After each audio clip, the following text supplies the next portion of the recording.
Next year's elections are deemed to be a watershed moment. For many, this will be the same as the first democratic elections held in 1994 in an effort to dethrone the ANC, which has been in power for close to 3 decades. Some opposition parties have come together.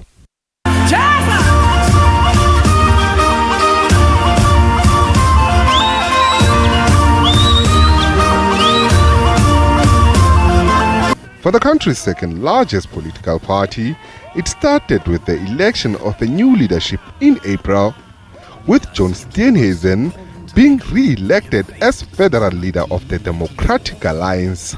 Sanibonani, it is an honor to stand with all of you today in Gauteng, the next province to be governed by the DA.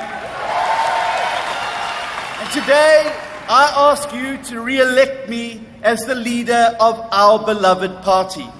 Steenhuisen defeated former Johannesburg Mayor Popalate, while Helen Zille retained her position of chairperson of the Federal Council. That 2024 is going to be about the DA's moonshot election.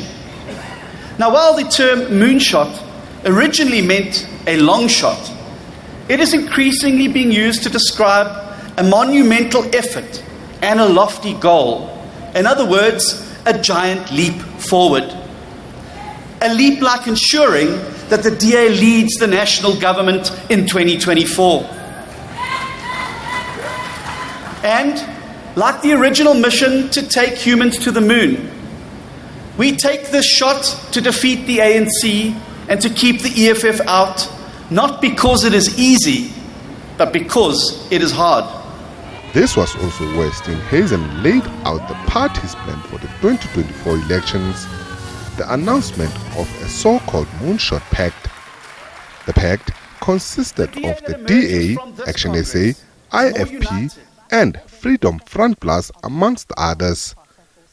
In a quest to oust the ANC, these parties took the arrangement to the next level. An announcement was made that it would move from being called a Moonshot Pact to the now Multiparty Charter. While they contest elections as individual parties,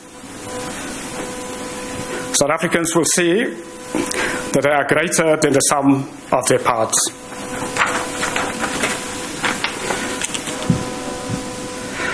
The name of this agreement is the Multiparty Charter for South Africa.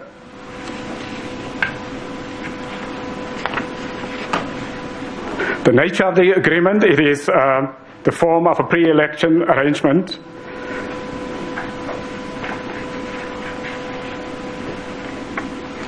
The vision for South Africa, a new government to build a just, inclusive and prosperous South Africa based on opportunity, freedom and security for all its citizens. Another political highlight of the year was the 10th anniversary of the third largest party in the National Assembly, the EFF.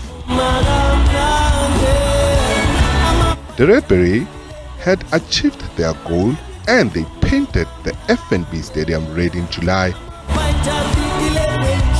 The celebration left many in awe. The gathering, dubbed the Festival of the Poorest of the Poor, saw the party celebrate a decade of unbroken struggle. It's not a stipend, it's a bribery so that you can vote for the ANC. We don't want a bribery. We want the land, we want jobs, and we want the manje. We want them now, and it must be quality jobs. They must go home. Abahambe, abahambe, abahambe, abahambe. Also marking a decade was the Patriotic Alliance. The PA attempted unsuccessfully to fill the more than 37,000 capacity Orlando Stadium in November. It blamed sabotage for what turned out to be a damp squib. The Patriotic Alliance has no seats in Parliament, but believes that next year's elections will change its fortunes.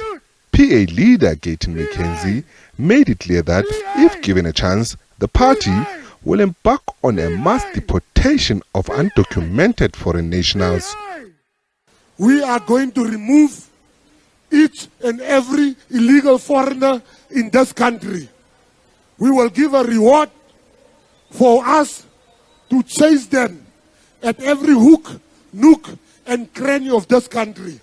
We shall close businesses that still hire illegal foreigners. After the passing of the founder of the IFP, Prince Mangosuthu Buthelezi, in September, the party held its policy conference.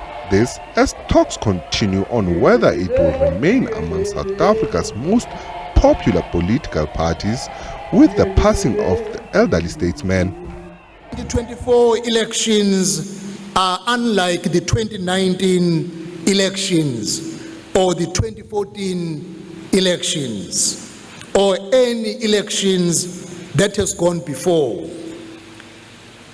They will not be business as usual, delivering the expected results and seeing very little change. The National Freedom Party remains divided despite holding its elective conference recently.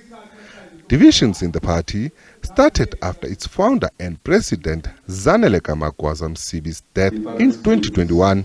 The jury is still out as to how the party will fare in next year's elections. We feel humbled and we are honored in the memory of our late president. Justice and political democracy has been served in NFP. We have given rebirth to this organization. Right now, our main focus, as I said to you earlier on, we're going to look at stabilizing the organization. We're going to create legitimate party structures at the national level. We still need to appoint certain members to the national executive, further finalize the national working committee, which is the highest decision-making body of the organization between conferences. As the country goes into election mode, just over 600 parties are registered with the IEC, of which about 360 are eligible to contest in the national and provincial elections. Whether this unprecedented number of participants will result in a more diverse parliament is still to be seen. With coalitions being the order of the day, however, it is possible that some parties simply want to capitalize on what little support they can garner to enable them to leverage power in government that will be formed post the polls. Ntantla Khatlani, SABC News, Johannesburg.